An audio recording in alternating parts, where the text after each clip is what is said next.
out she goes. And in they come. 12 new cabinet jobs.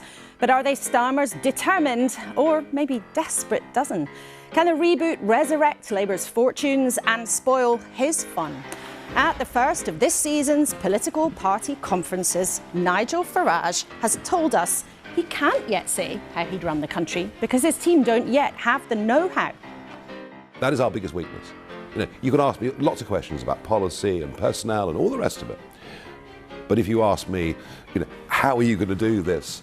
I can't really give you an answer because I haven't got anybody in the senior team that's ever been there before. To tell us more about Labour's new senior team, John Healey, the Defence Secretary, is with us alongside the Conservative leader, Kemi Badenoch.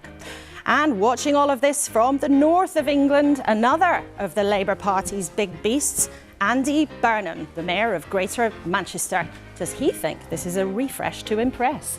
And our team at the desk for the next hour this week, there's nothing like a Dane. Emily Thornberry's here. Lord Michael Gove, now editor of The Spectator, who's been shuffled a few times himself.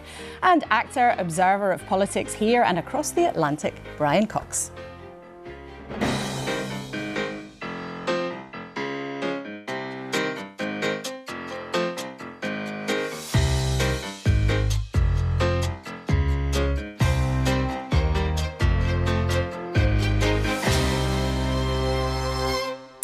Morning and welcome back. Let's start, as we always do, with what's making the news this Sunday morning. There is a striking, if sombre-looking Angela Rayner on the front of The Observer after her departure. The Sunday Telegraph and the Sunday Times both splash on the government's intention to move faster on tackling immigration. There's huge expectation on the new Home Secretary, Shabana Mahmood. Nadine Dorries, former Conservative, now Reform Party backer, calls on her old friend Boris Johnson to get together with Nigel Farage to crush Labour. Soapland makes the front of the tabloids with the sacking of EastEnders star Jamie Borthwick. And here is the scene live in the Ukrainian capital, Kyiv. We can see the aftermath of the latest attack overnight by Russian drones, hitting for the first time Ukrainian government buildings in the heart of the city. It has been, though, the three of you, quite the first week back in this political season. You're a senior voice in the Labour Party, Emily Thornberry. Do you think this is the reset of this new cabinet that Keir Starmer was hoping to achieve all along? Well, it's such a mixed picture, isn't it? I mean, we're doing so well internationally and our standing is so much higher. We're back on the international scene. But domestically, things just don't seem to be working. I mean, there are things that we're doing which are fantastic, but nobody seems to know about it. The highest wage growth, building some homes, having actually investing in green energy. All of these sorts of things are brilliant achievements. But nobody seems to be hearing about that. They hear about the mistakes. And the question is, why are we making these mistakes? We can't afford to keep doing this because we've gone from having the fantastic gift from the British public of a huge majority to now being at 20% in the polls. And we will have, in the next election, I think, the biggest fight of our lives coming, which is against Farage. And the last thing we want is to go from a position where it was thought we would be in for 2 terms to hand our country over to Farage. And we'll have more time to get into this later on. But if you could sum up in a sentence what you think the mistakes represent, what is it? I think it's not listening. I think it's not listening to people of goodwill who want the party to succeed. I think we need to do more of that because I think that the answers are out there, but I think that we need to continue to listen and learn from the public. Brian, watching this as an observer and an outsider to Westminster, but someone takes a keen interest, how damaging do you think the Angela Rayner tax saga has been for people? Well, I think they've milked it for all it's worth, and a lot of name-calling that's going on. I'm fed up with the name-calling, quite honestly. Of both parties. I mean, I both Conservative and Labour. I wish they'd stop it, and I wish they'd get some sense of proportion. I think Angela's situation is actually truly tragic, because she did report herself. She did do it all. Also, stamp duty. I mean, I have not a foggiest about stamp duty, what the hell you do about it, and what levels you're at. So I mean, and also she was dealing with something very particular at that time, which was the Grenfell, what she was doing with Grenfell. She was seeing the family, she was beginning to, she was the one who's instituted the whole thing of taking it down finally, which has taken a while. I mean, you had a few problems with that, I know. That's certainly true. And I think that's I think it's a really tragic situation. Also, from the left's point of view, she was very important. She was very important in that. And there has been some sympathy for Angela Rayner, but also frustration inside the Labour Party that she did make, by her own admission, mistakes, Michael Gove. Who do you think profits more from this pain for Labour? The Reform Party? Or could the Conservatives turn this to their advantage? Well, it was certainly the case that Kemi Badenoch and the Conservatives made the principal running on the issue. So as the story developed, it was the Conservatives who were harrying, in a way that obviously Brian disapproves of, but in the feral world of politics, it was the Conservative attack team that were generating news stories all the time. There is a risk, however, for both Conservative and Labour that the conclusion that people will draw from this affair is that the established parties are in it for themselves. And of course, that's one of Nigel Farage's main arguments, is that essentially they're the same, they're as bad as each other and sort of co-conspirators, your two parties in a same rotten system. Well, that is Reform's principal goal, really. You know, the country at the moment is divided between those people who think that it's vitally important that we improve our institutions and a section of the population that actually thinks that our institutions should be torn down because they're basically not working. It's not just Reform, however, that is speaking to that constituency. It's also the Jeremy Corbyn, Zara Sultana new party on the hard left, and of course Zach Polanski, the new leader of the Greens. I don't think I agree with him on a single thing, but he's a powerfully charismatic figure. OK, all three of you will be back with you later in the show. Thank you for getting us started today. Well, if it had all gone swimmingly in year one, well, Keir Starmer wouldn't have made so many changes to get ready for year two. 12 cabinet jobs have got different people doing of them now, but many of them are swapping seats. There hasn't necessarily been a huge number of people leaving and a huge number of new people turning up. Only 3 people have actually left the cabinet altogether.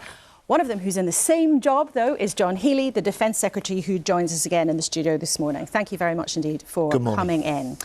There have now been 5 Labour ministers who've had to resign over various mistakes or their own behaviour. Aren't voters and viewers this morning entitled to feel very let down by the Labour Party, who repeatedly promised there would be no more chaos, no more sleaze, no more of this kind of bad behaviour? So these sort of things are part and parcel of government. It isn't whether they happen, it's how a Prime Minister and a government deals with them.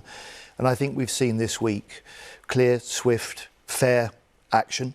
We've seen a tighter system that Keir Starmer introduced, including an independent ethics advisor that judged Angela Rayner had broken the ministerial code, and that's why she resigned. And that's a contrast to what you invite me to draw from the previous Conservative time, when you actually saw the ethics advisor saying that ministers have broken the code. You had Boris Johnson as Prime Minister, leading to the resignation of the ethics advisor and not the ministers. But the point here, Secretary of State, is actually Keir Starmer told us repeatedly for several years that these things would not happen under Labour. And the public thinks that things have been going really wrong more broadly. Your approval rating overall is now at -59. I think we can show our viewers how that has changed. And you've ended up with this chunky reshuffle, 12 moves in cabinet. What is it that you think has been going wrong that has left you with 70% of the public disapproving of what you do? So what you've seen this week is Keir Starmer having put in place and insisting on, and Angela Rayner respecting and recognising the sort of standards in public life that the public have a right to expect. But what do you think's gone wrong? So what's been going on in this last year has been a new government coming in, and from day one having to deal with the fact we had the previous government crashing the economy, wrecking the NHS, hollowing out the armed forces.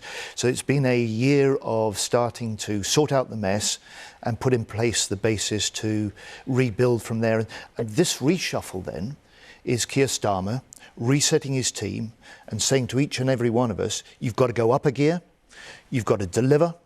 And our job to deliver is to demonstrate to people that we can, as government, help change their lives, so make them feel better off and make them feel more secure. So he has told you all expressly, pull your socks up. It's your fault. The Cabinet's not been performing well enough. So it's delivery, it's delivery, it's delivery. And he's got a team now in place, in the positions that he wants to be able to build on the progress that's been made, some real progress that I'm actually proud to have been part of. But it's interesting in this first year of a Labour government. But a lot of things still to sort out. But it's interesting, listening to Emily Thornberry, she says what's gone wrong is that you haven't been listening. You haven't been listening to people in the Labour Party who wish you well. Perhaps those MPs who for weeks and weeks were saying about the welfare changes, for example, we can't do this, it's too punitive, change course. And Keir Starmer and ministers like you for a long time didn't change course and you weren't listening. What do you say to that? The most important thing for any government is to listen to the voters. Listen to the people who give us their faith and put us in Parliament, in government in the first place. And look, I'm proud of the fact that we have reflected the priority that people have to the NHS. 4 million more appointments in this first year, waiting lists now falling. I'm proud of the fact that we've given a boost to 3 million low-paid workers with the living wage. I'm proud of the fact we've extended free school meals to 500,000 children now. I'm proud of the fact that as Defence Secretary I've given the Armed Forces the largest pay increase for 20 years, and as a government we're now increasing defence spending by the biggest amount since the end of the Cold War because we have to meet the threats that we're now facing. It is very plain though that there is a lot of concern in your own party about how things are going, and just before we came on air we spoke to a familiar face to many of our viewers, Andy Burnham, the Mayor of Greater Manchester, and we can listen to what he told us a while ago. Westminster isn't kind to people with accents. I've kind of felt that, and lots of other people I know. But if I compare the treatment I had, and I see what Angela's had to put up with over the years, I mean, she's just had, you know, something of a much higher level, and it's for the crime of being a northern working class woman. It says something really troubling, I think, Laura, about the political culture in this country and the way Westminster works. Are you worried that the new look cabinet doesn't include the right balance of people?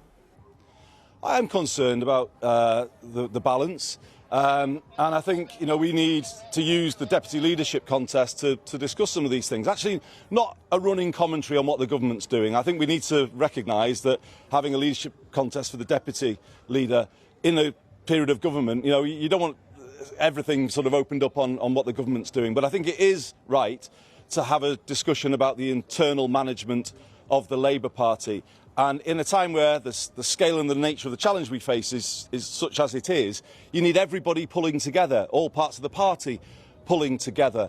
And that points to a party management style that is less factional and more pluralistic.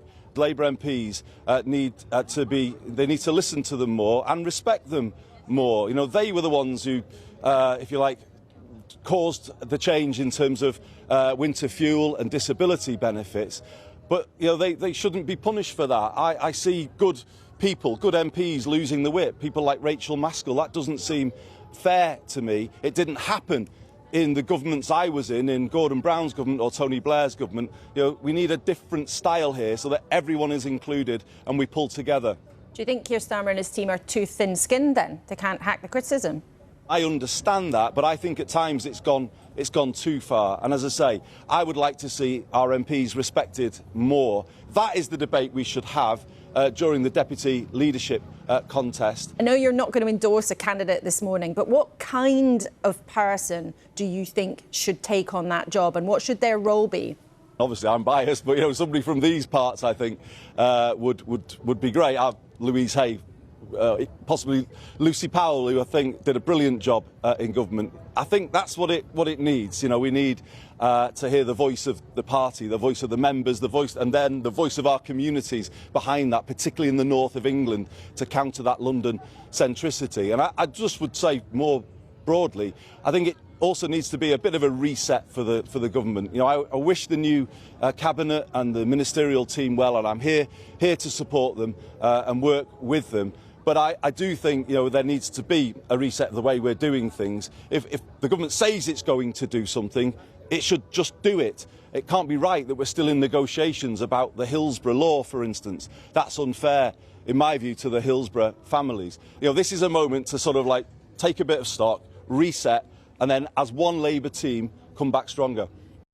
John Healey, I know you're a proud Yorkshireman yourself, so you don't need to be told by Andy Burnham the value of listening to people from the north of England. But he, like Emily Thornberry, is saying very clearly there's a sense the leadership's been maybe too controlling. They haven't paid enough attention to their backbenchers, and that has to change.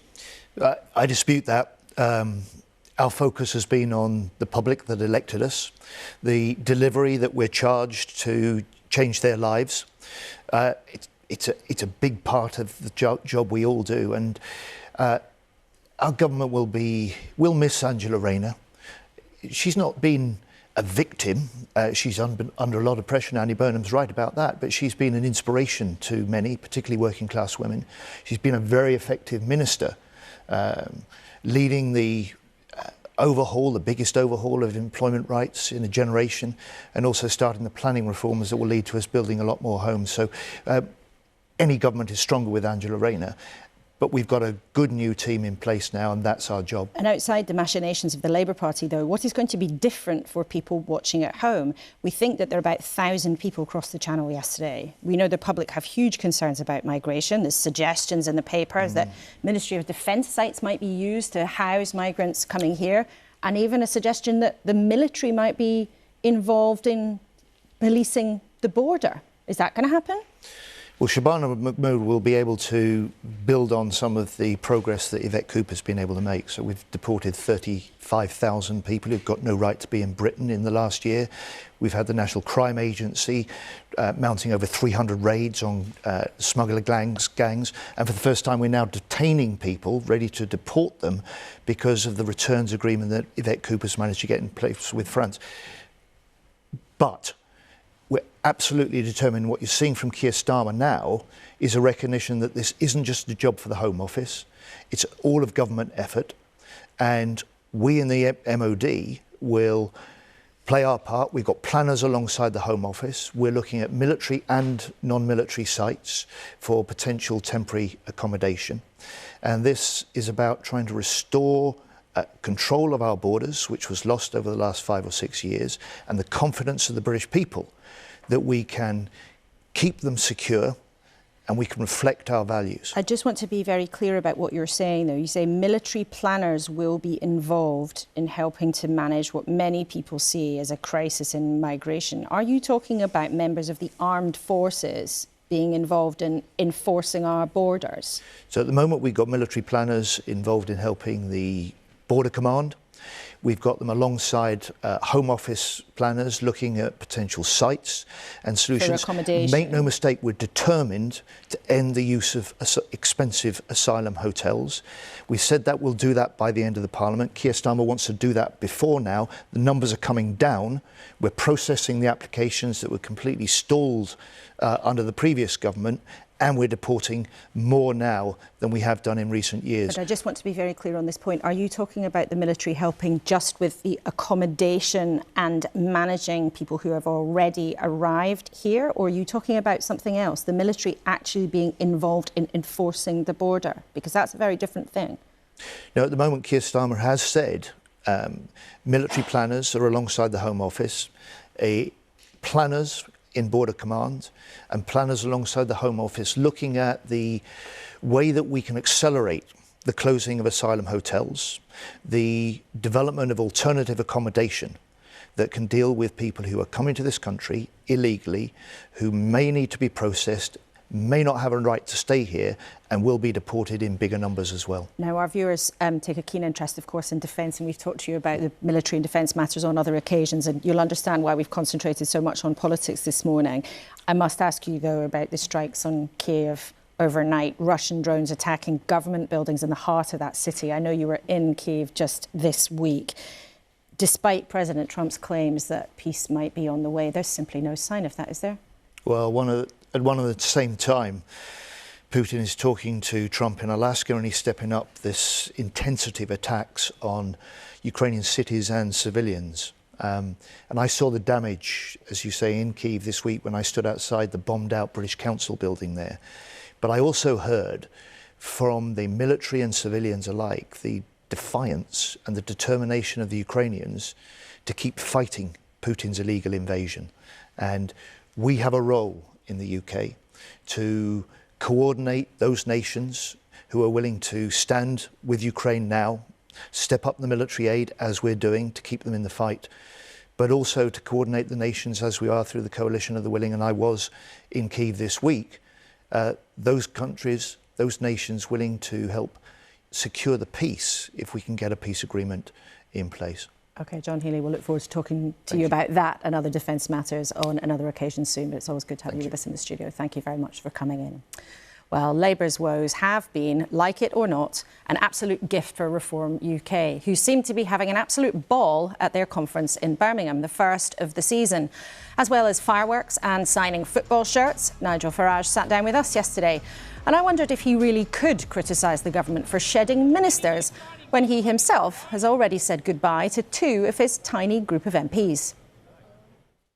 Well, you can get away with it as a new emerging party because naturally there's going to be a filtering out process. I think the point about this government is they're not qualified for office. Where are the life experiences of this cabinet? Where's the business brain in this cabinet? Where's anybody in this cabinet that's ever run a company or been in private business? Shuffling the cabinet around, I mean, so what?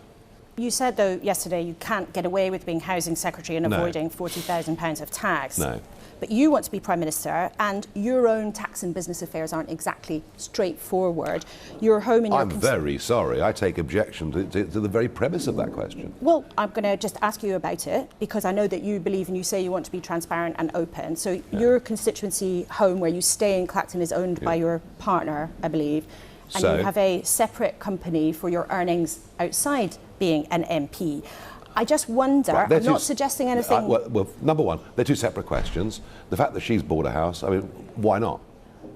I'm not suggesting there's anything improper. My question is that you, like many other politicians, have affairs where there's a lot of money swilling around and that are not very like the financial arrangements of most people. Do you think that you can relate to people watching this interview? I have been for 30 years, in my own way, an entrepreneur. I've run companies for 30 years.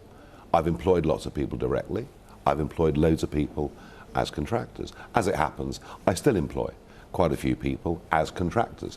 I have a company that does a variety of things.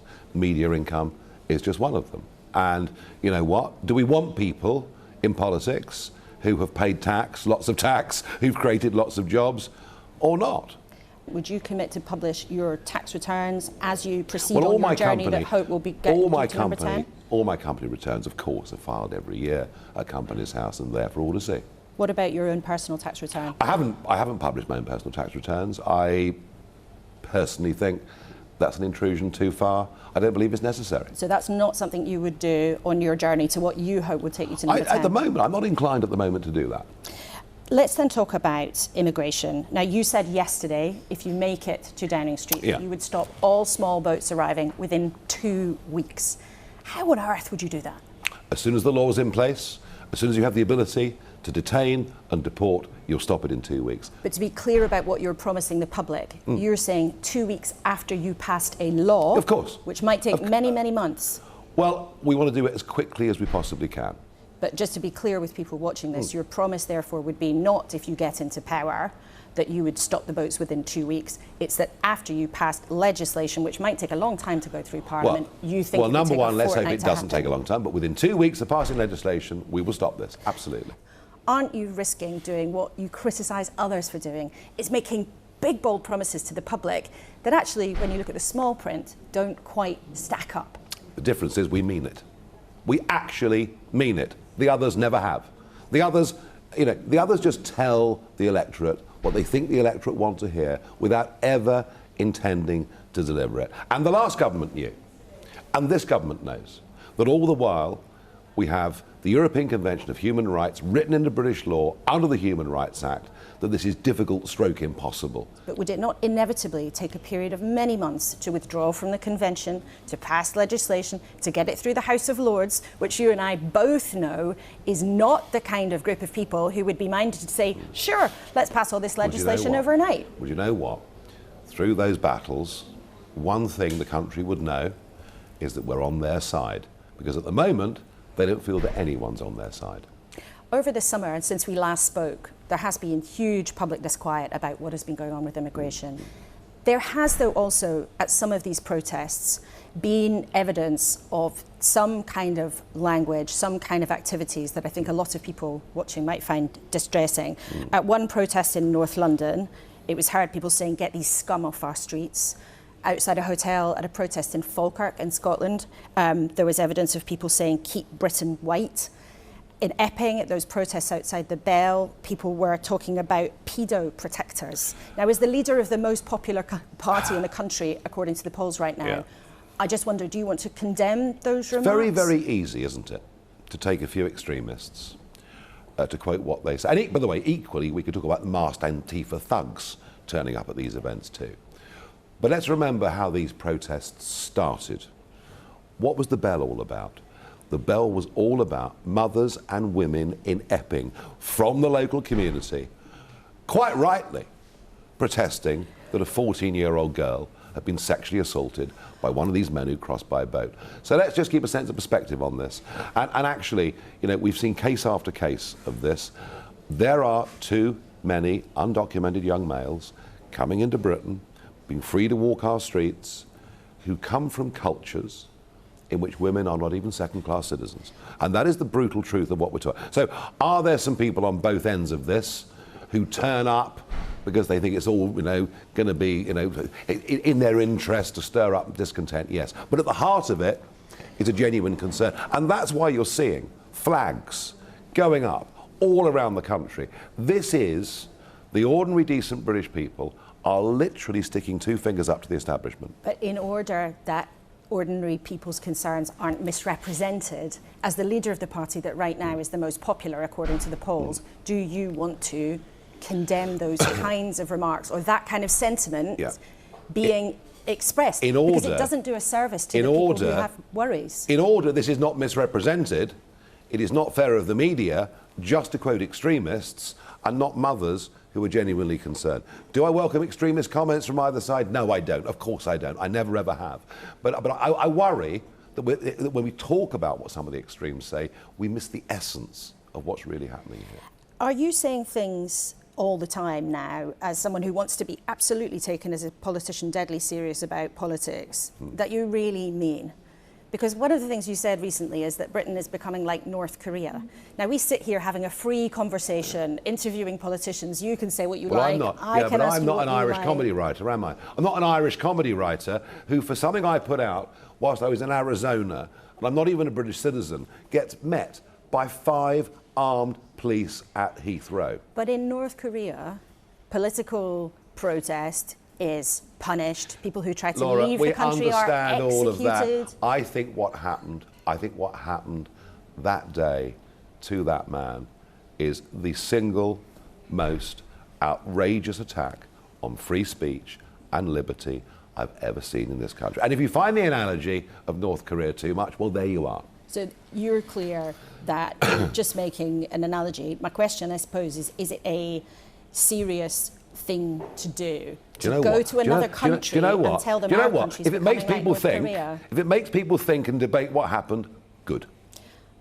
You've been drawing across some pretty well-known Conservative figures. Nadine Dorries, the latest of them, former Cabinet Minister and someone who's close to Boris Johnson. I just wonder, do you fancy your chances of getting him across? Have you had any conversations with him? I don't think that would really work somehow. I don't. Why not? Oh, I think that the Boris wave, you know, and I like him personally, I always have done. He's a very entertaining bloke, but I think that the Boris wave was felt by millions of people. Legal migration to this country. Yeah, millions of people being allowed into Britain, most of whom, by the way, don't even work and are costing us a fortune. That's something for which this audience will never, ever forgive him. Nadine was a Brexiteer, of course, herself, and she brings us the one commodity we're very short of, and that's experience at government level. That is our biggest weakness. You know, you can ask me lots of questions about policy and personnel and all the rest of it. But if you ask me, you know, how are you going to do this? I can't really give you an answer because I haven't got anybody in the senior team that's ever been there before. Nadine came yesterday, she's the first, and there will be others. Isn't it a bit rich, though, because you're criticising this government saying nobody's qualified to do it, and you're saying, I don't have people who are qualified to do it. As of yesterday, I started to get more qualified to do it, and that process will continue. So we should look out for more former ministers coming to join you? Oh, yes. Any hints of who? Not just yet. Nigel Farage, thank you very much indeed for speaking to us. Thank you. Well, let's go 50-50. Let's begin our conversation about Nigel Farage and then talk about Labour and the reshuffle. Brian, while we were watching that, you said he's just an incredible person. Yeah, I don't mean incredible in a positive way. I think incredible in a negative way. I find him very venal, quite honestly, as an individual. He's selfish, and he's, on the whole, quite uninformed. I just dazzled at the way a lot of people have been seduced by him, because he's a bit of a bully. You can tell it the way he conducted an interview with you. I thought was a lot of it was kind of just badgering. I just don't trust the man. And also now, I know you've been part of that, but now what happened with Brexit, there's never been a more positive time that we need to be Europe. We've got to be Europe again because of what's happening in the Ukraine. And if we don't recognise that now, we're lost. And yet, Michael Gove, listening to Brian, there will be lots of people watching at home thinking, no, Nigel Farage is the one who understands my concerns. He's the one who speaks for me because, frankly, your two parties haven't done a good enough job for many years. Well, he's a formidably powerful communicator. I mean, of course, the biggest, I think, revelation in the interview was the point that he almost volunteered at the end about the unpreparedness of reform for government. So I think, to be fair, actually, he relishes a row over asylum in Epping. He enjoys being able to use the North Korean analogy in order to bring something back to a free speech issue. Surely not a politician saying something controversial to create a conversation and draw attention to it. Imagine such a thing happening. So all of this is catnip to him.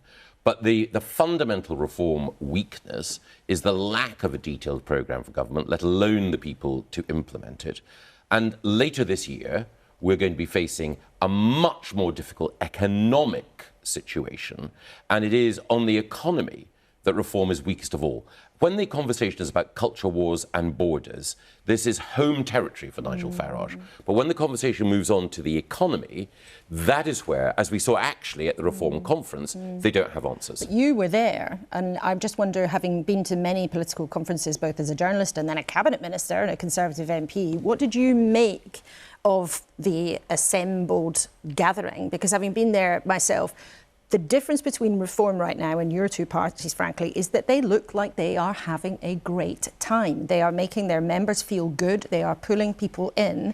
And that is giving them success in the polls, at least for now. That is true. I'm just about old enough, I was at school at the time, to remember the Liberal SDP phenomenon, which had, funnily enough, a very different ideology, but had something of the same apparent freshness about it. The difficult thing about politics, and this is what Farage himself acknowledged at the end, is that campaigning is easy, governing is hard, and at the moment, reform is a festival. What it is not is an alternative government. Emily, when you look and listen to Nigel Farage, what do you think he is doing right that your party is getting wrong? As you said, you don't think Labour's been listening to people enough, so you've given us your analysis of that. But what is he doing right that you're doing wrong? I think there's something about saying what you mean and meaning what you say. And I think that he gives that impression. I mean, I don't think that he does mean it. And he actually, at the end of the interview, was saying, well, don't ask me any detailed questions. The point is, I really care. I really care, and I care more than anyone else. But don't ask me any questions about what I'm going to do, because I don't have the experience to be able to do it. It's beyond being a snake oil salesman. It's like, someone saying, oh, well, tell me about your snake oil. He goes, oh, well, I don't think I've got any at the moment because I don't have any experience. But I will get some snake oil. I mean, it is absolute palpable nonsense. And it won't, I hope, survive a general election when I hope it is properly examined and people start saying, well, exactly what is it that you're doing? I think also the other thing which was really exposed, he's supposed to really care about the asylum seekers, people coming in over in boats. And when you ask him about his plan for getting people back, he says it's only going to cost 10 billion. It's then put to him that his mate until recently had a plan that was exactly the same, that cost 5 times as much. And to which he says, oh, well, I've got somebody in my team who's really good at maths. Maths is not good enough to be able to change numbers in that way. And these sorts of things will need to be exposed, because in order for him to have control of the country, he does need to have some substance and not just the gloss. What then for your own party, a reshuffled team around Keir Starmer? We heard John Healey, who actually disputed the suggestion that he and his cabinet colleagues haven't listened to MPs enough. Do you think that this reshuffled cabinet is actually going to do anything very differently. I think what he was saying particularly was that they were listening to the public, and I think that there's a difference between listening to focus groups and listening to members of parliament who themselves can be a cipher for the public. You know, members of parliament go out and knock on doors, they find out what their community is thinking, and then they bring it to parliament, and actually they need to be listened to, as do the very members of the party who are also, you know, in that community. And here are some images of the new cabinet. David Lammy, the new Deputy Prime Minister. There's the new Foreign Secretary, Yvette Cooper, who a lot of people around these parts think was moved for not doing a good enough job on immigration. She's very interested in foreign affairs. I mean, I know her well. Well, you're the chair of the Foreign Affairs Committee. Looking forward to taking her on? Yeah, of course. And I know that she's going to be looking forward to moving into the Foreign Office. She's done Home Affairs for a long time. But do you think, though, that they, as a group of people, are actually going to be able to show to the public that they are governing effectively and that over time Labour will climb out of the doldrums? I think we can certainly climb out of the doldrums. I think that we do need to put a spring in our step. I do think that we need to be more confident, but I think that part of that has to be that we're confident that we are representing the public properly, and the way we do that is by listening. And by saying we have a plan, this is what we're doing. You may not like all of it. We know that some of you don't like all of it, but where we're going to, you do like. So give us a chance. We've only been in power for a year. Give us a chance and we can get there. But I think that we need to be able to use all the strengths of the Labour Party. And I think that sometimes people in number 10, and it always happens, whoever the leadership is, whichever political party, can end up finding themselves increasingly isolated.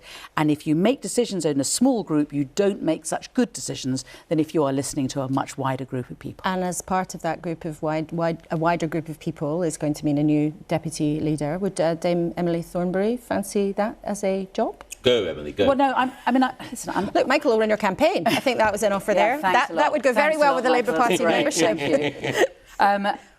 I'm thinking about it. And it's really a question of kind of what can I bring to it. I mean, I hear what is said about, you know, the deputy leader should come from Manchester, and obviously the mayor of Manchester would say that. I'm sure that people would say they should come from Wales or from Scotland, or, you know, from what's important is what you bring. What's important is what you bring. Do you have the strength? Do you have the experience? Can you actually make a difference? But if and I got to kind of think about that. But if Michael and Brian and I all put a £5 on this time next week, Emily Thornberry having her name on the ballot to be Labour's next deputy leader, would we be 15 quid down or 15 quid? I don't think you should be betting, guys. I don't think you should bet one way or the other. I think you should, and certainly not politics these days. Who knows what's going to happen tomorrow? Let alone, current or indeed former Tory MPs putting bets on political outcomes, not a good look. That didn't end well. Yes, and I'm not endorsing betting. I'm metaphorically speaking, of course.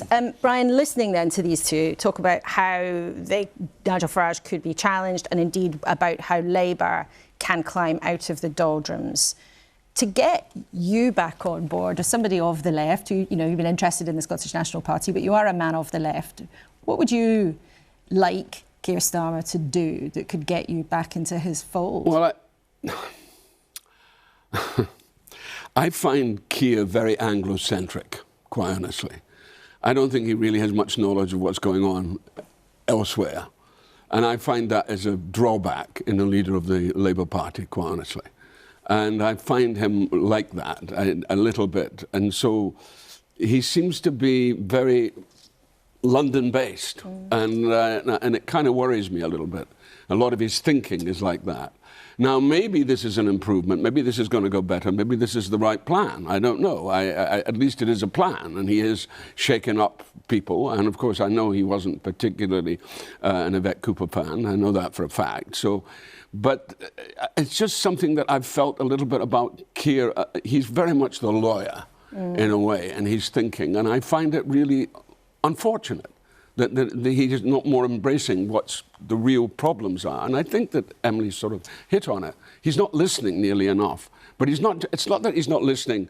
He listens locally, but he's not listening to the country and the Britain as a whole. Michael, do you have a sense of whether or not this will have an impact that Keir Starmer would like? You know, his team say, this is a new team, it's a reboot, we're going to be stronger, we're going to get ourselves together. Do you find that credible? It is certainly the case that one or two of the people who have been given more prominent roles in this reshuffle are impressive in their own right. Shabana Mahmood and Pat McFadden are competent people who I think can be trusted to do an effective job in their departments. However, The fundamental problem is Keir Starmer himself. His closest aides, before the general election, when they were talking to journalists, compared him to the driver of a Dockland light railway train. They were basically saying he is directed by others. He just sits there looking as though he's in charge. And we will see in the deputy leadership race, whether Emily or someone else goes for it, a debate about the future of the Labour Party, which will essentially be a group of people asking the question, how do we improve on, frankly, the vacuum that Keir Starmer currently provides? Well, we will see. A lot of his allies would, of course, dispute that very strongly, that metaphor. But all three of you, thank you very much indeed for now. And thank you to you too, because over the summer we had lots of interesting emails from you on all sorts of topics. You know we love to hear from you. The details are there of how you get in touch, and we might squeeze some in before the end of the show, or they'll be in our newsletter on Thursday. So with Reform, a big resignation and the reshuffle, it's not easy for the other parties to get a look in. But by any measure, it's notable that the Tories, who are the main opposition technically, have been struggling to take a toehold. But Kemi Badenoch, I'm pleased to say, is with us this morning for this first show of the season. Let's just take a look at some pictures of some people. David Jones, Jake Berry, Graham Simpson and Nadine Dorries, all politicians. I think we can show them to the audience. What do these people have in common? Laura, you know what they all have in common. They're all people who have decided to leave the Conservative Party and join Reform, which is extraordinary because the biggest problem facing our country is that the economy is in crisis. And Nigel Farage will only make it worse. He wants to increase benefits. We're the only party talking about living within our means. And that's quite important. What I'm doing is turning the Conservative Party into the traditional, authentic conservatism that people recognise. And that's going to mean taking some tough decisions. I'm afraid if people don't like it, then they are welcome to leave. They are welcome to go, so if they don't like it, then lump it. Are you not worried that people look at what you're offering and actually they don't find it something that they want to join? They don't want to be part of it anymore. If people don't want to be part of living within our means and making sure that we're not spending £100 billion on debt interest, not the debt, on debt interest, then we have a real problem. We are stealing our children's future. We're borrowing their money. That is not right. I mean, Nigel Farage in his interview was talking about taking Nadine Dorries as an expert. He is against the Online Safety Act. She developed that and championed it. So there is an intellectual incoherence that is that they are bringing on board. We are making ourselves very coherent. We're not rushing out, telling people what they want to hear, bringing out slogans. We're taking the time to do opposition right because we just suffered a historic defeat last year. It's going to take time to win back the public's trust. I suppose the point, though, is that you have had now some time. We can show what's happened since the time you've been in charge. And you're right, you've not yet had a full 12 months as leader. But in politics, things move incredibly quickly. And this is after you won the leadership. If we look at the polls from December last year, on average, you were at 25%. Now you're on 17%, if you look at the poll of polls. That's a very obvious slide. And during that time, Reform keep topping the polls again and again and again and again. What I have also said, Laura, is that oppositions are, take a long time to come back after historic defeats. The last oppositions have been 14 years, 13 years and 18 years. I've been in 10 months and I have something that's very different from what previous Conservative oppositions have had, which is a challenger party that claims to be on the right.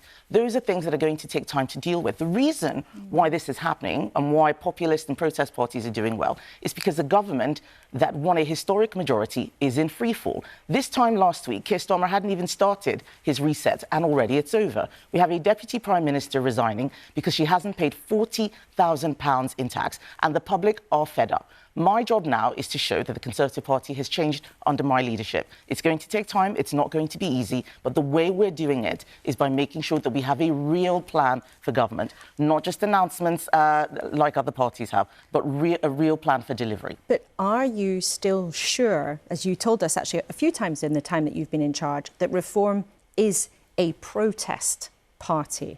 Are you sure that's the case when they now have more than 200,000 members and they've been... Even Nigel Farage himself said pretty much that people are angry with the previous two parties and he has a blank sheet. But what I'm saying is that he is making the same mistake that Labour did. Labour said, once we remove Conservatives, everything will be fine. Now he's saying, oh, once we remove Labour and Conservatives, everything will be fine. Still making the same mistakes of not doing the real work in opposition, of figuring out how we solve our problems. Our economy is no longer productive. We are living beyond our means. We're spending more on debt interest than we do on education. We're spending so much on welfare, health and social benefits, far more than on defence. We're not in a good place. How are we going to get ourselves out of this? He doesn't have a plan. We're working on one. We've already come out with policies around borders where we know we made mistakes. But we're learning from them. But what I see is Labour and Nigel Farage making bigger mistakes than the ones we did, and they will run into trouble. And are you going to, at your party's conference, confirm what everybody thinks is the direction of travel, that under your leadership the Conservatives would leave the European Convention on Human Rights? I have said that we will announce what our plan is at party conference, yes. But I have always said that if we need to leave the ECHR in order to control borders, then we should leave. But the case needs to be made. The evidence needs to be there. What I'm not going to do is what Nigel Farage did over Brexit, saying we'll leave and everything will be fine, without thinking through what the plan would be. And you saw what happened. You saw what happened. When you make those announcements with no plans, you end up going round and round in circles.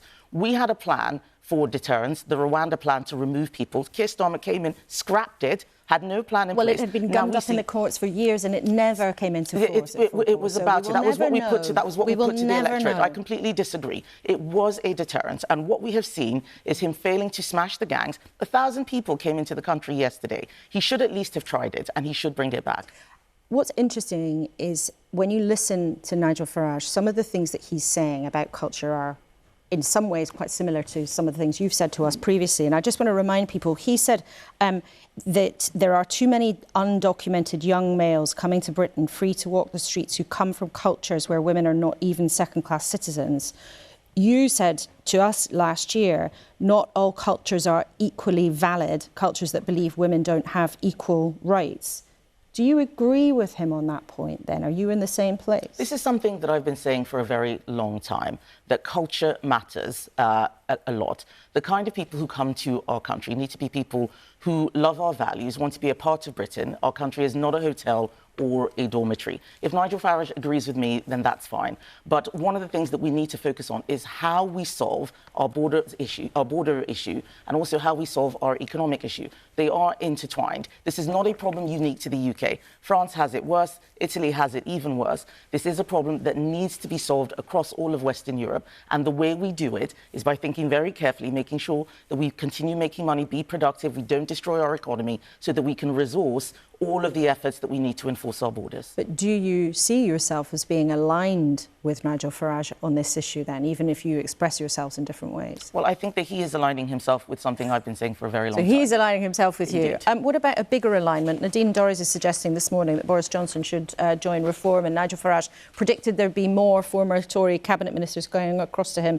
Have you got a list in your head of people who might head for the exit? I think it's very interesting that Nigel Farage said that he wanted to destroy the Conservative Party. He spent all his time criticising Conservatives, but on his interview actually confessed that he wanted Conservatives to join his party because he couldn't do anything without them. What I'm doing right now is making sure that the Conservative Party is fit and ready to fight an election in 4 years' time. It's not going to be next week or next month. We're all speaking as if there's an election right now. What I need to do is make sure that when a general election is upon us, that we have a plan that the country will like, that they can trust us again, that they can see that we've learned from our mistakes, we've apologised for where we went wrong, and that we are not going to have the mess that we saw with Labour just this week, where they have a Deputy Prime Minister resigning for not paying her taxes. We've got to show that we are above board and ready. OK, Kemi Badenoch, thanks so much for coming in for our first show, and we hope to see you at your conference in a few weeks' time. Thanks very much indeed. Now, ministers have had a hard enough time this week trying to manage events at home, let alone the tangled web of issues abroad and, of course, the ongoing conflict in Gaza.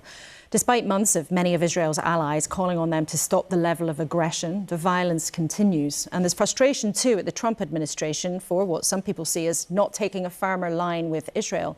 I asked America's ambassador in Jerusalem, Mike Huckabee, if it wasn't well past time for Israel to stop. Israel was the country that was attacked Let's go back to World War II, when the Allies were attacked, including the UK.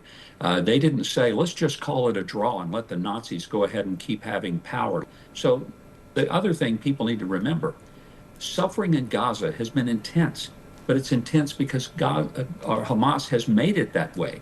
Let me give you an example. Hamas steals almost all the food that goes in.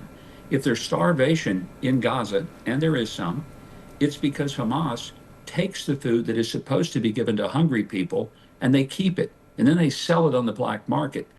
And yet you know very well there are very different accounts of what has been happening with aid on the ground. And Israel itself blocked aid for more than 10 weeks. And many of your allies and Israel's allies believe and have been saying for many, many months that Israel's response, the level of bombardment, the level of suffering that's going on in Gaza is insufferable and it must come to an end. Is the problem here that Donald Trump thinks that Israel's behaviour is acceptable, or that Prime Minister Netanyahu won't listen to Donald Trump? I don't think it's about listening to Donald Trump. I think it's about understanding that Hamas will not give up. They won't let go of the hostages. They continue to torture them. The one group of people I know that are truly, genuinely starving are the hostages. Israel has sent 2 million tons of food into Gaza. More food has gone into Gaza than in any war zone in the history of the world. Yet the situation now, which the World Health Organization and the United Nations and many other charities are desperately concerned about, as are many of our viewers watching the images at home, is that more than 100,000 people are starving, including tens of thousands of children. Is it not, therefore, for America, as Israel's closest ally with more influence than any other country in the world, to tell them to stop so those people don't die? It would be better if everyone would give that message to Hamas instead of empowering Hamas with messages saying that it's all Israel's fault. The billions of dollars that went into Gaza to develop it and to make it a place of prosperity, it became singularly the only true Palestinian state in the world. They took what could have been Singapore and turned it into Haiti. It's become a hellhole. But it's not a hellhole because the rest of the world made it that way. The rest of the world put billions of dollars into Gaza. And they built a tunnel system, not so that their citizens could hide in a war. They put their citizens above ground. They put themselves underground to protect themselves. It's despicable. Has Gaza not become a hellhole, as you say, because it has been near flattened by the Israelis with more than a year of bombardment and terrible destruction? I mean, innocent Palestinians who may themselves abhor what Hamas does have suffered at incredible levels here. They absolutely have, and it's tragic. And it's one more example of how Hamas doesn't care about its own people. They look at it as just the cost of doing business, as being a terror organization. In terms, though, of bringing an end to this conflict, you say there are many plans and many ideas, but many of your own allies, including the United Kingdom, are planning to recognise Palestine as a state, in line with what, for many, many years, has been a very conventional diplomatic notion that the only way out of this is to have two states, for Palestinians to have their own state, the so-called two-state solution. What do you think of the UK's plans to recognise Palestine formally alongside other countries? Laura, it's been disastrous. I wish they'd have thought about the implications. Hamas walked away from the negotiations to let the hostages go. It now has really given the Israelis a new sense of saying, well, if we're going to be forced into something that goes against Oslo, and I don't know why people don't understand that unilaterally declaring a Palestinian state is a violation of the Oslo Accords that everybody thought would lead to a Palestinian state. Now Israel is talking about declaring sovereignty over more parts of Judea and Samaria. So whatever the thought was, no matter how noble it may have seemed, it has had disastrous consequences that have proven to do exactly opposite of what many of the European countries have thought would be a great idea. But you know, Mr. Ambassador, when you talk in those terms, that is seen as deeply provocative to many people who care about the plight of the Palestinian people, who think that the only way out of this is for those people innocent people to be given protection, a land of their own, rather than losing their lives and for years more to be victims of the terrible ongoing conflict in the Middle East? Where would the boundaries be? Who would lead it? How would it be structured? People talk about this aspirational idea of a Palestinian state, but nobody can give you the details.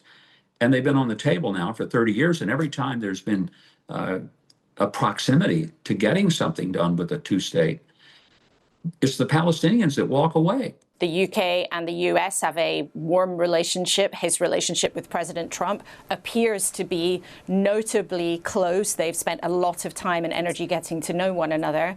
But what would your message be to Keir Starmer as we approach the UN General Meeting in a few weeks' time? Well, it's really not my job to give him that message. The president will, but I would say to him, please come to Israel, look firsthand at the implications of the actions that the French, the UK, the other European nations and Canada are taking. I don't think it's what you intended. I don't think it's what you want. Mr. Ambassador, thank you so much for speaking to us this morning. Thank you. Laura, it's been a pleasure. Thank you. Mike Huckabee, the American ambassador to Israel. We are coming to the end of the programme, but Emily, you're a chair of the Foreign Affairs Committee. Donald Trump himself will be here shortly on his second state visit. He last came when Theresa May was still Prime Minister. There is a lot of tension between the UK and the US on this issue, is there not? Yeah, I mean, it's deeply worrying if you see that interview, and I do recommend people see it and keep watching it, because if this is the voice that Donald Trump is listening to, no wonder he is so far away from a sensible solution to the terrible suffering of the Palestinians. What do you mean by that, just for people who don't follow this that closely, perhaps? So the idea that innocent people in Gaza somehow or other are responsible for their own fate, and that this has not been done to them, but it is their fault, and that there is huge amounts of food, and that somehow or other, I don't know what, spitefully they're not eating it. I don't know what he's saying, but if this is the guy who has influence on Donald Trump, we do need, when Donald Trump comes to Britain, to ensure that we use some of our political capital in order to talk to him about sensible alternatives and a future and some hope for the Palestinian people, because that ambassador offers no hope and no solutions to the terrible suffering that people are going through at the moment. And Michael Gove, you have met Donald Trump, of course, when you were government minister, and you interviewed him as well. How should Keir Starmer handle this issue when Donald Trump is here very soon? Well, I think, to be fair, I was very cruel about Keir Starmer earlier. To be fair, and Emily made this point earlier, when it comes to international affairs and as Britain's premier diplomat, I do think Keir Starmer has done a good job. Yeah. I do think that it would have been a mistake for him to have indulged his inner Love Actually ideal Prime Minister in order to dress down Donald Trump, in order to win cheers from the left. That would have been immature.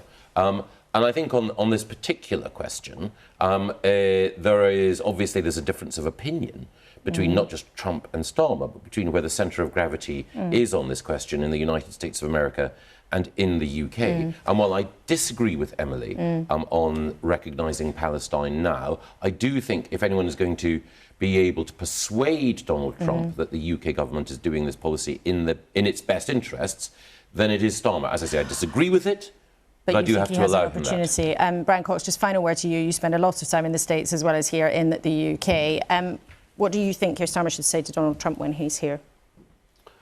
Oh, God. That? Oh, God? Probably, oh, God, yeah. I think you're talking to a man who wanted to turn Gaza into some kind of new kind of Riviera. You're talking to a man who is so deeply, deeply ignorant of what's going on. So it's no hope. This ambassador... It's not no hope. We have to be able to show him that there is another way. That's the point. We need to be able to say we can work with others. It's a big job. It's a big job when dealing with him. It's definitely a big job. It's a huge job when dealing with him because he's not a listener. And in the coming weeks, and in the coming weeks, we have afraid that we have no time and we must come to an end. It's a big job. There's been a big job for all three of you here today. There's going to be a big job for everybody in the next few months of politics, because it's certainly going to be a very, very busy, if not a very stormy time. Huge thanks to everybody who came into the studio today, but most of all to you for spending your Sunday with us. I'll be with Paddy O'Connell on Sunday's newscast on BBC Sounds a bit later today, and I will look forward to seeing you next week. Now we're back in the swing same time, same place.